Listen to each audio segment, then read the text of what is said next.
There's no doubt about that. And so just have your way, God. We pray in Jesus' name. Amen.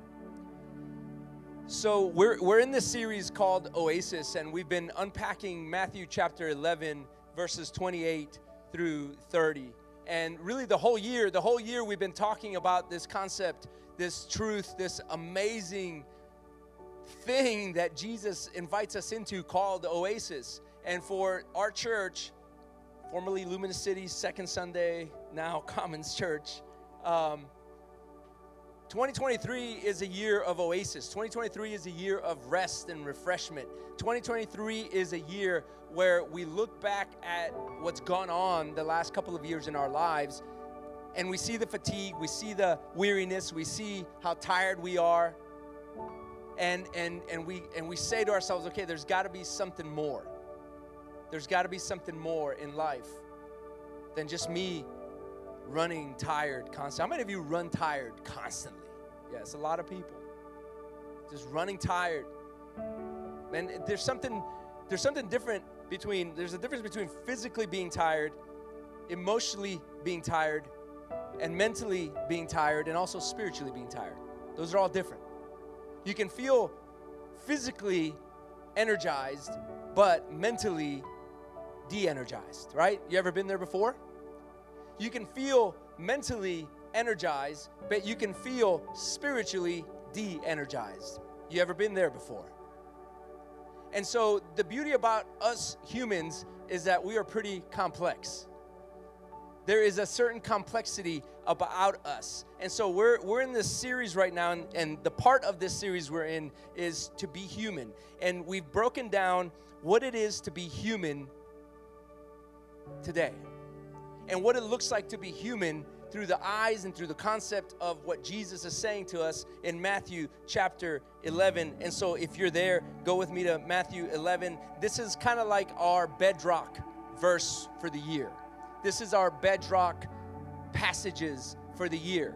And so if you are a part of Commons Church, former Luminous City, Second Sunday, and you are looking for some direction for 2023, and you don't have it, you haven't found that quote yet, you haven't found that meme yet, you haven't found that book yet, I want to invite you to make this your foundation for this upcoming year. And here it is, Matthew 11, 28 through 30. You're going to see it up on the screens. If you're ready to receive something good right now, you ever been like waiting to receive just a good meal? I get home hungry. I'm like, honey, what's for dinner? I can't cook. My wife is an amazing cook. And it's just like, I'm ready to receive something good. And so I hope you are. Are you? And maybe you're not. Maybe you're just here. But if you're still going to receive something good. Check this out. This is so good. Matthew 11, 28 through 30. He says, this is Jesus speaking. And I want to put it into context. He's talking to a group of religious leaders that have been operating in a religious system. Because since the beginning of creation, especially since the fall of creation, we have been living under systems, religious systems, government systems, socioeconomic systems, racial systems. And so Jesus steps on the scene and he goes head on into one of the most heaviest systems you can possibly imagine, and that's religion. And so he's dealing with these religious leaders and their system, and he says, people are tired, y'all. Like, people are wore out by what you're doing. It's not giving people life. And so we pick up, and that's a lot of paraphrasing, but here we go. Matthew 11, 28 through 30. He says, are you weary, carrying a heavy burden? He says, simply join your life with mine. He says, learn my ways, and you'll discover that I'm gentle, humble, and easy to please. Easy to please. He says, you'll find refreshment and rest in me. So good. Yes, Jesus, I need it. And Jesus is not, I got to add this in here because a lot of us think right away religiously, obviously, oh, you'll find rest in me. I won't have to worry about religion and doing all the religious stuff. And Jesus, you're just going to set me free. Yes. But Jesus is not just confined to the system of religion that he's trying to give you and I freedom to. He's talking about every systemic force that's been opposed against you since the day you were born. He's talking about every systemic force that has been created to weigh you down and cause pressure in your life and debilitate you. And so he says, you will find rest and refreshment in me, for all that I require of you will be pleasant and easy to please. Come on, does that sound good?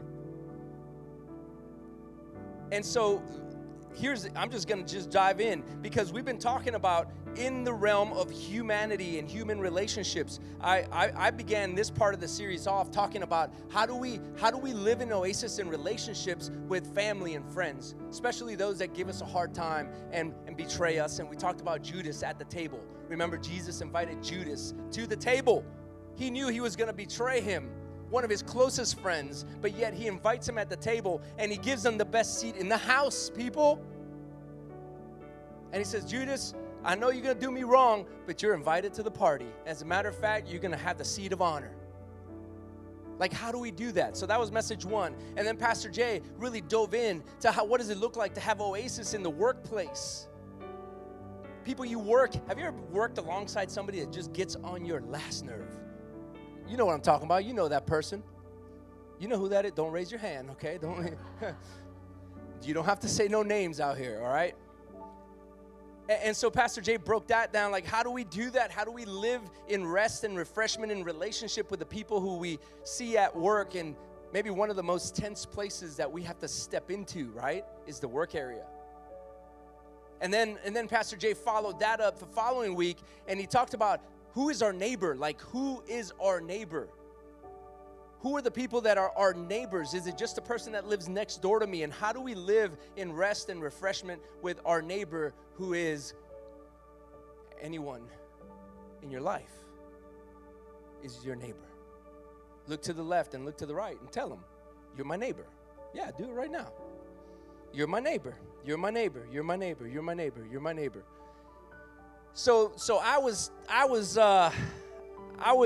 tasked, because as we were preparing this series, we knew there were certain parts about relationship that were crucial to the human experience, and we felt like, okay, we got to tackle some of this. We just sensed the Lord wanting us to tackle this. And so I was left with this last message, and it's a doozy, y'all, because here it is. We're going to dive into the reality of what it means to be human and live within the tension of sexuality and spirituality.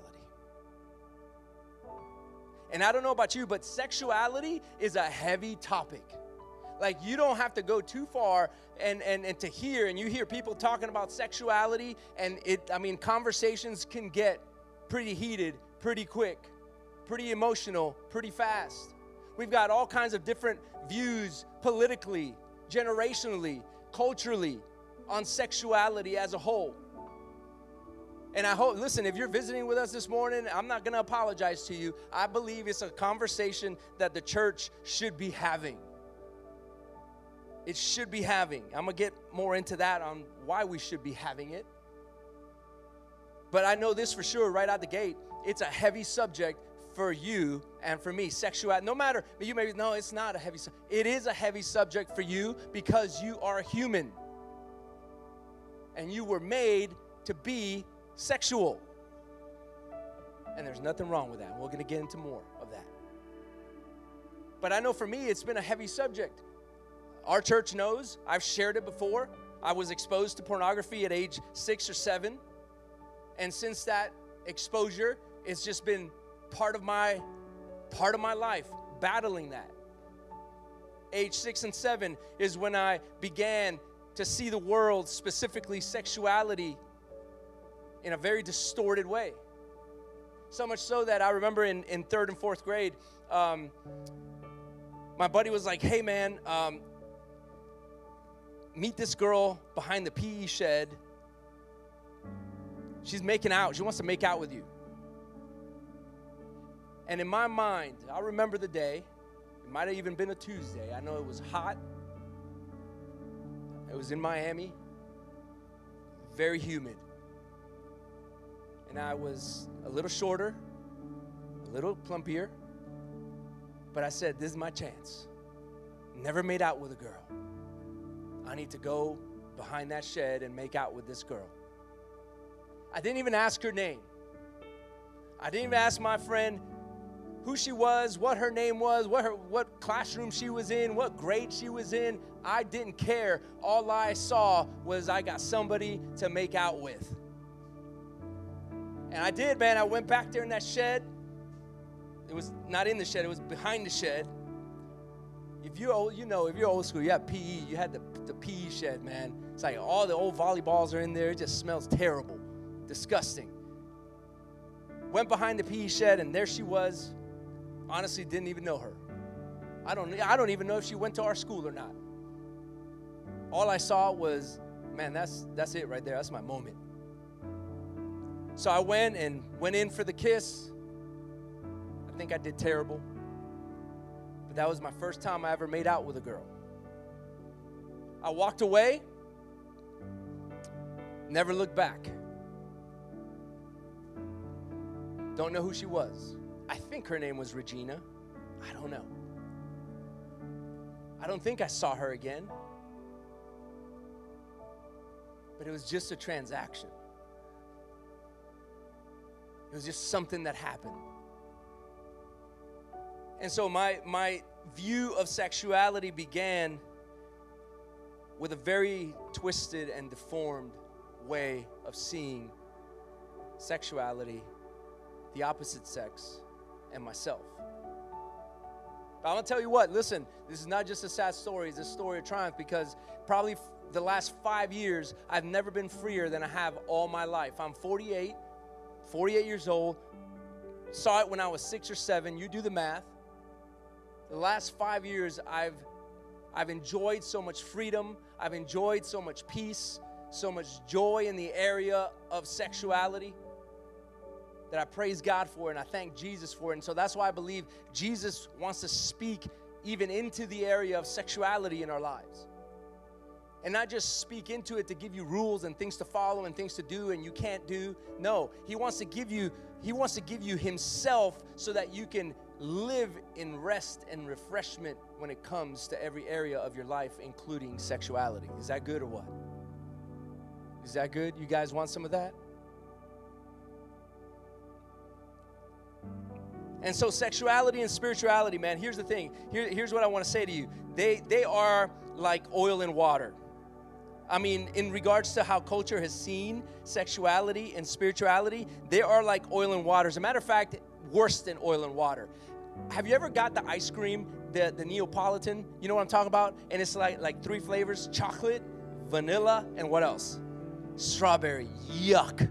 I cannot even believe you know what that other flavor is. That is disgusting. That is not even real vanilla, okay? That's gross. And I believe like sexuality and spirituality have been ever so divided. Here's the thing. I think twice in my lifetime, my family got that kind of ice cream. Twice. And I told them, don't you ever set foot back in the house with that kind of stuff. And I remember I was trying to eat the thing. And I was trying to eat, you know, I love the vanilla. I was trying to get, and the vanilla is always in the middle. You know, it's always in the middle. So you got to deal with two flavors on the other end. And so I'm trying to just get the vanilla. And what I'm saying with that is, for a long time now, since the beginning of the church has polarized sexuality and spirituality. I'm not going to go into church history and church fathers and all that, and Augustine and those guys, they all dealt with sexuality. And a lot of it, I'm just going to blame them, okay? They just kind of led the way with some things in separating sexuality and spirituality. Then we have Gnosticism, right? That threw its ideas and ideology in there and heresy in there. And you can research what Gnosticism is.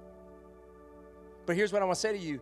God made you to be a human being. He made me to be a human being. And He made us sexual beings. And that's a good thing. Genesis 1 and 2.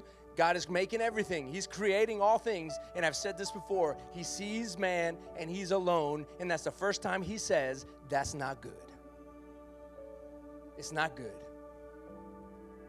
And so Eve comes forth. And so here's what I'm not going to get deep into this. Again, I really don't have the time to break all this down for you because it would be literally like a 2-hour message. But here's what I want to say to you. In Genesis 1 and 2, you have a clear picture of two very vivid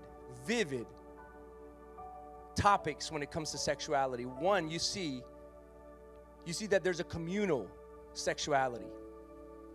Because you and I have been made, and please don't hear me wrong on this. I'm not talking about like orgies and things like that. That's not what I'm saying. What I'm saying in communal sexuality means that you and I were created for community.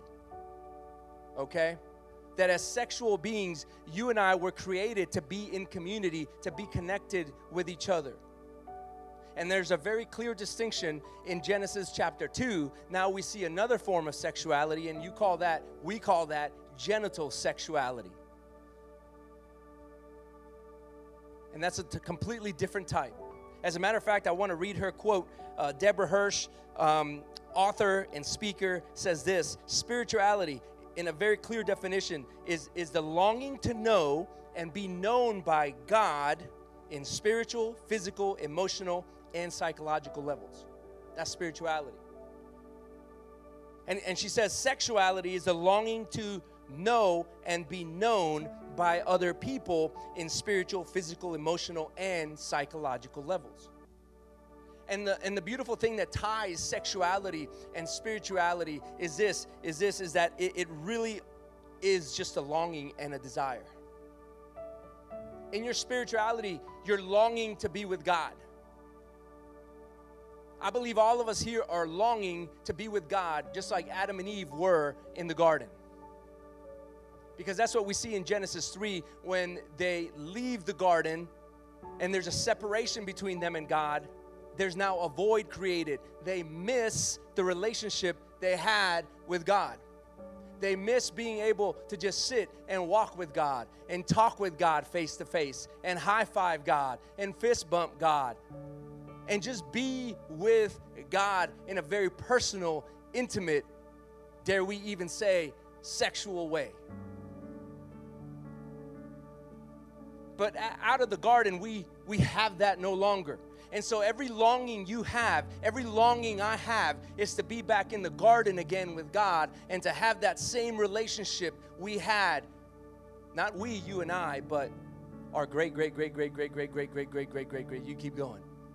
Grandpa and Grandma, Adam and Eve. And so here's the thing, and I'm breaking it down really quick. And so that's why we start longing for these addictions. That's why we have addictions come into play. Maybe you're addicted to work, you're addicted to money, you're addicted to sex, we're addicted to drugs or alcohol, we're addicted to relationships, we're addicted to swiping right or left. We're just addicted. Why? Because it's our survival mechanism. Our addictions, so here, I want you to say this. I'm gonna say something positive to you right now, okay? I know you're like, dang, man, this is rough. But here's what I want to say. If you've got an addiction, it's okay. It means you're trying to survive. It means you're trying to stay alive. It means you know that life is more valuable than anything on the face of the planet, and you're doing everything you possibly can to stay alive right now. But here's the beauty. Jesus is like wanting to let us know that there is more. There's more than the addiction. The addiction, all the addiction is a mirage. It's just a mirage. It's just a picture of something that really doesn't exist. But what Jesus is saying, going back to Matthew 11, is I've got the real oasis for you. I've got the real living water for you. I've got the refreshment and rest you're seeking in the area of sexuality.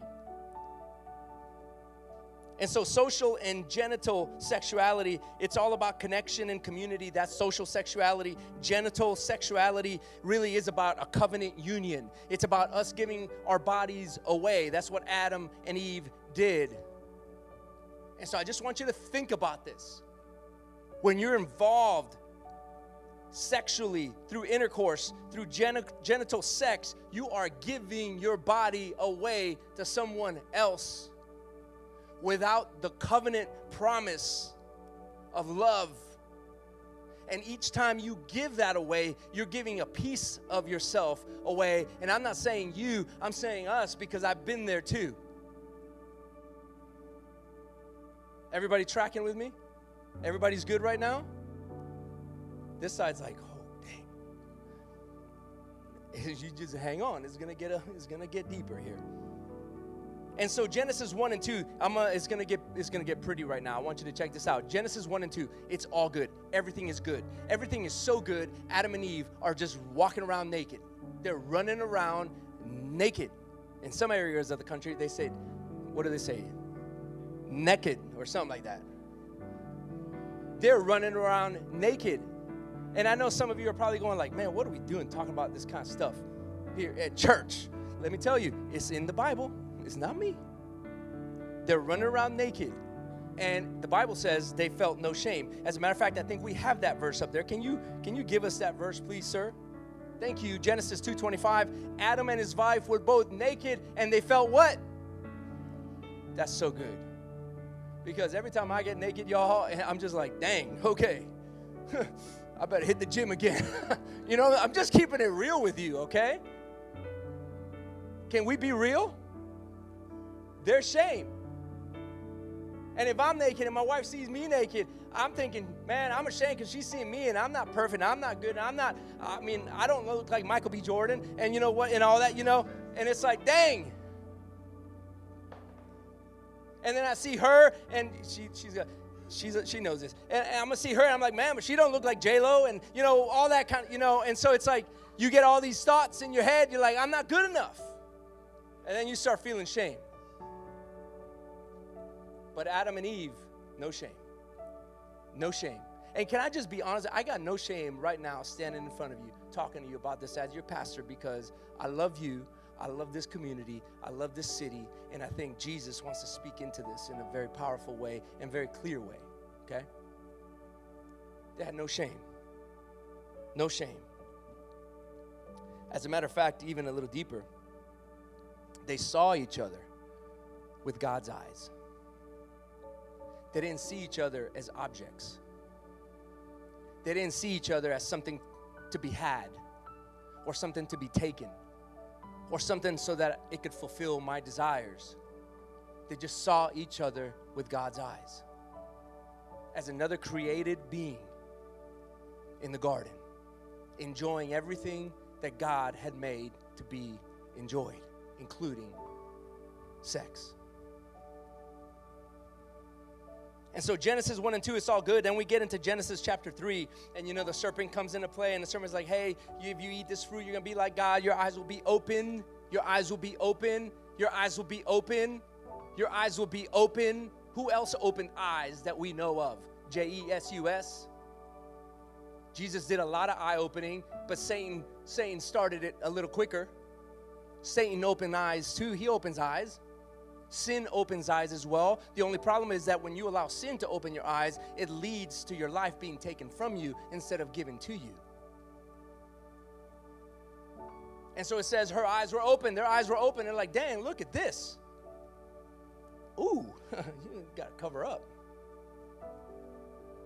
And so what we have is then the introduction to shame and sin and a twisting of sexuality now, and a twisting of the human body, and a twisting of the experience of sexuality between the human context. It's a twisting, it's a deformation. This pad totally does not go with my message, but it's all good. Keep playing it.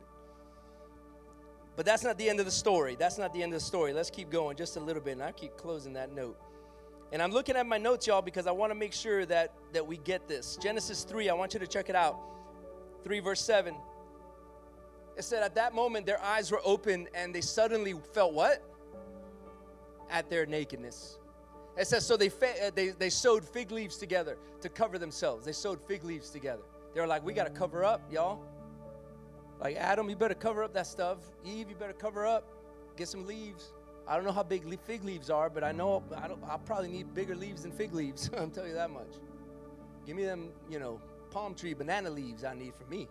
A little bigger guy. But that's not the end of the story. That's not the end of the story. The beautiful thing that you see this if you keep reading on, and we don't have the text, but they sow fig leaves, and fig leaves just won't do it.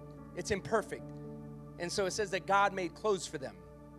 God actually made coverings for them out of animal skins. And so just keep this in the back of your mind. We also have Satan beginning to work quickly in opening the eyes of humanity and causing them to sin. But we also see God working quickly in sacrificing the first animal so that skins could be made so that they could cover up our sin. How good is God? He's so good, man. That God would take it upon himself to kill an animal that he created to cover our sin. Big foreshadowing to you know who, Jesus. I love that about God. But thank God that's not the last part of the story. The story doesn't end there. It doesn't end there. But the reality is this, that you and I live in a culture saturated by sex, saturated by other people, and saturated by our need to be satisfied by other people in sexual ways. You see it everywhere. Everywhere you go, you see it. And because of that, we desire more and more and more. It's like a drug. And because of that, we objectify people. They no longer are human beings. They're objects now. They're objects to be used and thrown away. And here's what I want to say just off the bat, too. I know with a topic like this, in a room like this, and online when it can be watched, I just want to say to you, I know that there may be people here who have been hurt sexually. You've been abused. Like there's trauma and deep trauma. And there's no way, there was no intention in my heart to bring up things in your past and to try to hurt you. No, instead, like we want to allow Jesus to speak into this and give you rest and refreshment. Another thing I want to say, I'm not talking to here tonight about or today about sexuality to answer all the political questions and socio-cultural questions about, sexual orientation and LGBTQ and what are you and what am I, and that's not my point today, okay? I'm not here to answer that question. I'm here to let Jesus speak in to this subject. Is that cool? Good. Because here's the reality. Our spirituality is a gift from God. Our sexuality is also a gift from God. But too many of us carry shame. We're abused. We carry guilt. We carry a distorted view. We carry anger. We carry burden. We carry a view of sexuality that is dirty. And I think Jesus wants to reframe that. And we keep saying Jesus, and we're thinking, man, well, Jesus, okay, Jesus, I get it. But Jesus didn't even have sex, y'all. Like, how can he? Well, let me just rephrase this for you, okay? Jesus was also, if he was fully man, he was also fully God, then he was fully sexual.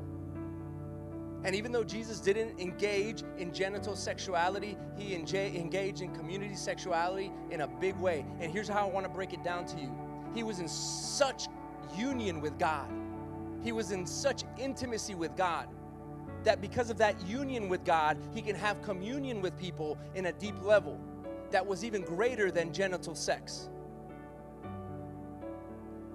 Remember what I said genital sexuality was about? It was the giving yourself away to somebody else. And that's what Jesus did his whole life through.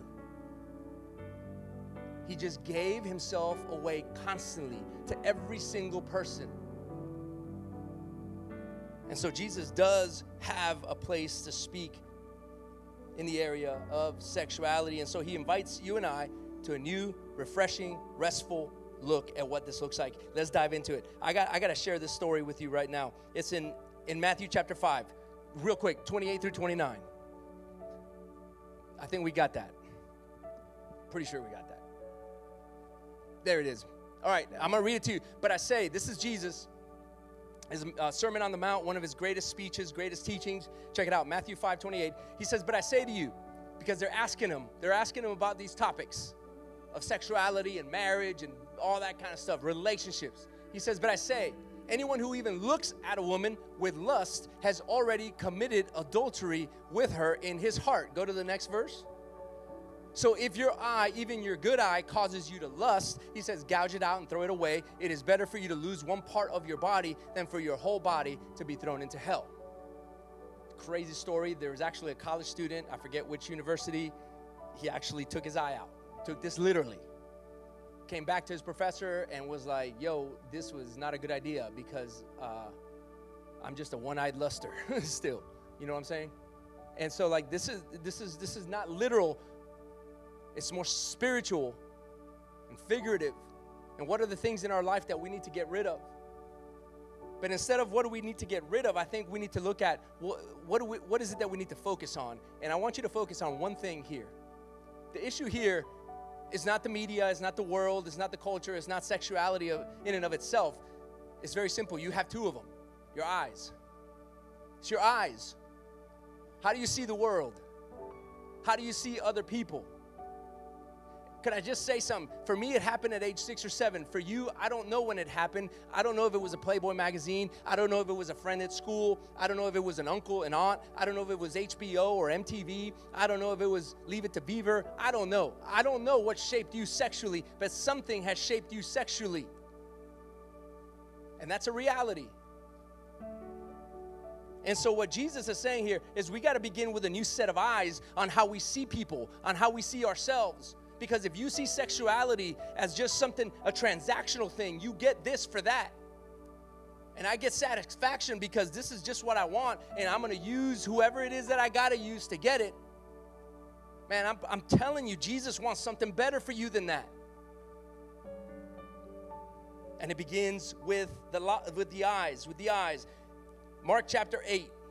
We're going to hit Mark chapter 8 running, and I promise you I'll have a few minutes and we'll wrap up. Mark chapter 8. How do we do that? How do we find rest and refreshment when it comes to sexuality? Beginning with our eyes. Here it is. When they arrived at Bethsaida, some people brought a blind man to Jesus, and they begged him to touch the man and heal him. Jesus took the blind man by the hand, led him out of the village, then spitting on the man's eyes, I don't know why he used spit, he just did. Spitting on the man's eyes, he laid his hands on him and asked, can you see anything now? Can you see anything now? Can you see anything now? This is what he says. The man looked around. He said, yeah. He said, I see people, but I can't see them very clearly. They look like trees walking around. Go to the next one. Then Jesus placed his hands on the man's eyes again, and his eyes were open, and his sight was completely restored, and he could see everything clearly. So it begins with our eyes, on how we see the world around us, how we see other people in our lives. And for you and I to get to a place where our vision begins to change for other people, and we don't see people as objects anymore, but we see people as human beings created in the likeness of God, we got to get out of the village. I want you to see in the story, Jesus says, hey, they bring him this blind man. Jesus could have healed him right then and there, but he doesn't. He takes him by the hand, leads him out of the village, outside of the public square, outside of the crowds, outside of the people pointing, of the people asking, of the people chiming in his ear, and he just gets him alone. He begins to change his vision by getting alone with Jesus. And here's what I know about Jesus. He's ready to grab us by the hand and lead us out of the crowd, lead us out of the village, because here's what I believe. For a lot of us, within the topic of sexuality, we've been in the village, y'all. We're listening to what everybody else has said. We're listening to the same music that we've been listening to and objectifying women and looking at the same stuff online. And I believe sometimes we just got to get out of the village. We just got to let Jesus grab us by the hand and walk us out. Because unless we do, there will not be a change in the way we see sexuality.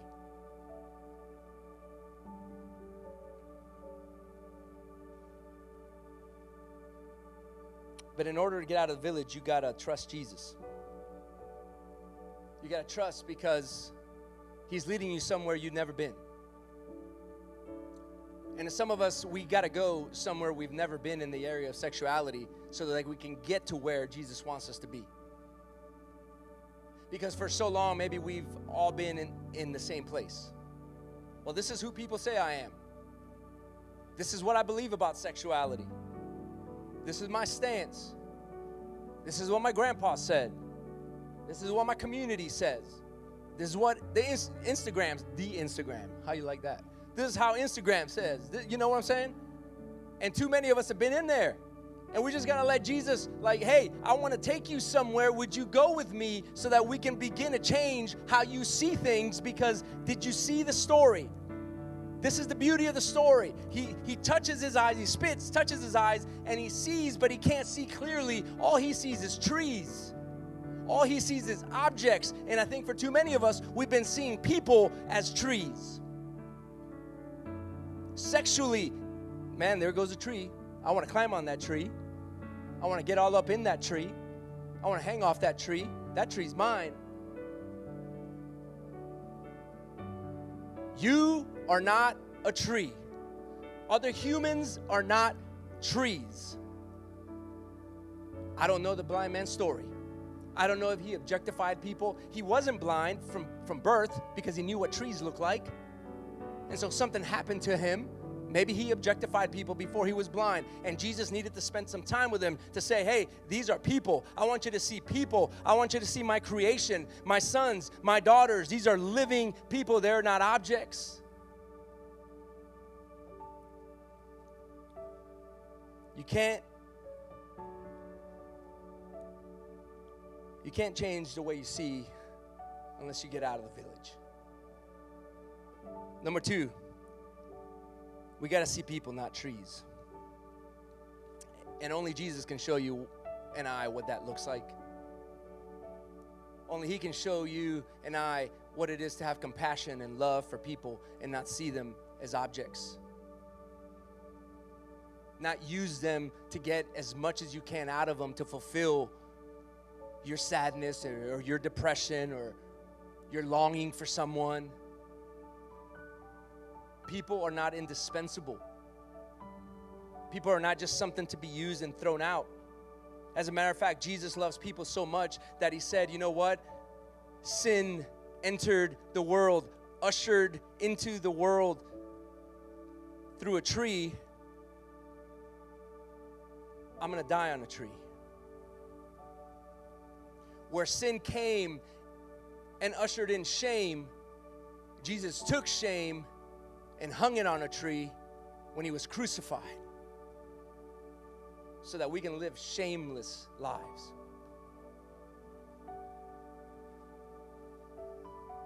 And so here's what I want to say to you as I wrap up.